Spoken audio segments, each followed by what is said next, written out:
Kia ora everybody, here we are down at Studio One Vintage Guitars, diving into another LP by an artist of note called Ed Castelow, and today I'm banging on about a New Zealand artist that goes by the name of Erny Belle and her sophomore album, Not Your Cupid. As always, thanks to the guys over at onvinyl.co.nz for collaborating with us on this segment. Be sure to visit them online. They make it easy for you with their curated range of play-grained vinyl. There is not a dud in sight. A brief intro into Erny Belle, born Amy Renata of Ngāpuhi descent, would go something like this. Singer-songwriter with vision in spades, independently records her debut album in her dad's studio in the country. Calls said debut album Venus's Home, and in 2019, after quickly selling out her first pressing of the Noir folk album, is welcomed into the bosom of Flying Nun Records roster, who reprint the record and continue the upward trend. The following LP, Not Your Cupid, is recorded at Neil Finn's Roundhead Studios and is released in 2023.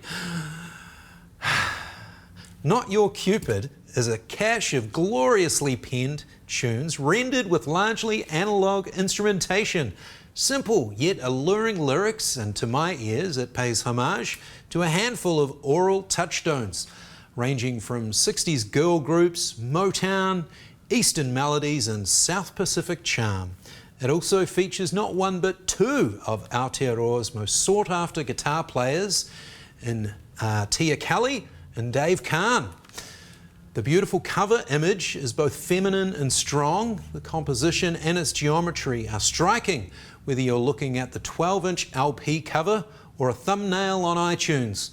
With an image this perfect, only a fool would clot it with the artist's name and the album title, and between omitting the titles and the artist's face being obscured, allure abounds.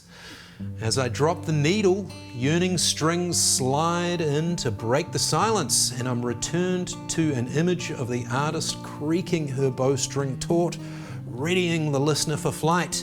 This bed of suspense is shortly joined by a subtle finger-picking figure and the chime of a sitar, an Indian instrument that appears a few times on the album and definitely adds to the interesting timbre and the palette. The drums punctuate in an almost beatbox-style rhythm and are washed with malleted cymbals. Mystique flows deep in the river as Renata asks, "Where will your arrow land?" It is a moody opener.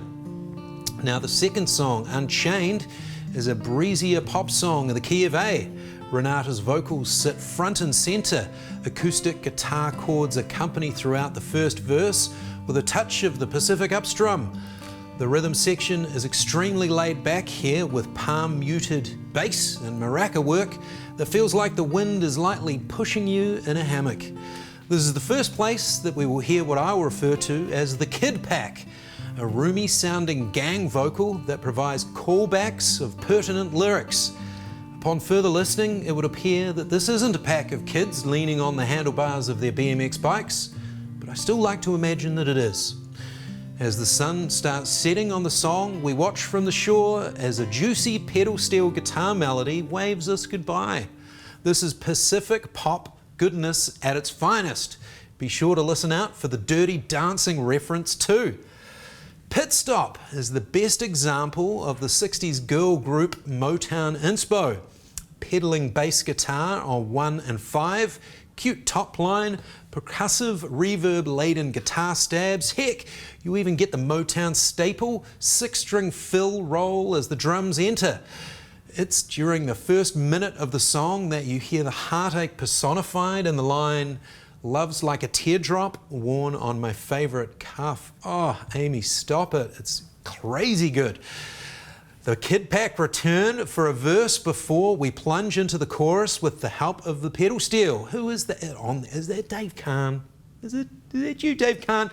Now, Midnight Madness and Stay Golden are the centerpieces of the album and shift the coloring slightly to my ears. Midnight Madness floats on a moody bass synth sound and programmed drums. Still, it is hitched well to the Motown train. It's woozy as all heck and definitely puts the listener in the midnight state of mind. I felt 4 nags in, people. Stay Golden could be a Bond theme. It's sexy and chic, and Renata's silky vocals are minimally accompanied by single-note guitar and bass. The lyrical content is minimal also, which only adds to the curiosity. Is this a fare thee well to a lover and stay golden was a parting remark? Who knows? My favourite song on the album though has to be C'est la vie.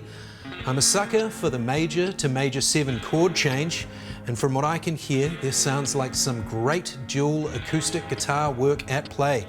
And that verse 1, well, it contains one of the most indelible images on the album. Got left out like a demon, screaming at the door of a church on a Sunday. And I guess if you've been burned that deep, the only thing left to say is, c'est la vie.